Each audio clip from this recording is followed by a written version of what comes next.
हमें पता है महंगाई में इजाफा हुआ है। वफाकी वजीर ख्वाजा आसिफ ने एतराफ़ कर लिया। कहा पेट्रोल और अशियाए खुर्नूस की कीमतों में इजाफा हुआ है। तेल और कोयले की कीमतें तारीख की बुलंद तरीन सतह पर पहुँच गई हैं।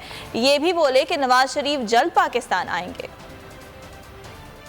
3 महीने में नहीं इतनी की महंगाई हमें विरसे में मिली है, उसमें इजाफा जरूर हुआ है, लेकिन वो एक सैलाब है जो ये लेके आए हुए थे और उसके आगे बंद बांधने की हम कोशिश कर रहे हैं। महंगाई में इजाफा हुआ है, ये भी तस्लीम करते हैं। हालात जो है जल्द सुधर जाएंगे। खदशा था कि पाकिस्तान दिवालिया हो जाएगा और श्रीलंका वाला हिसाब हो जाएगा, वो गुजर गया मरला। अभी कले जमानत नहीं है, इमरान खान भी जमानत देगा, ये सब आ जाएंगे, फिक्र ना करो। हमें पता है महंगाई में इजाफा हुआ है। वफाकी वजीर ख्वाजा आसिफ ने एतराफ़ कर लिया। कहा पेट्रोल और अशियाए खुर्नूस की कीमतों में इजाफा हुआ है। तेल और कोयले की कीमतें तारीख की बुलंद तरीन सतह पर पहुँच गई हैं।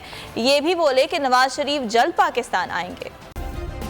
सब्सक्राइब करें और बेल दबाएं ताकि कोई खबर रह न जाए।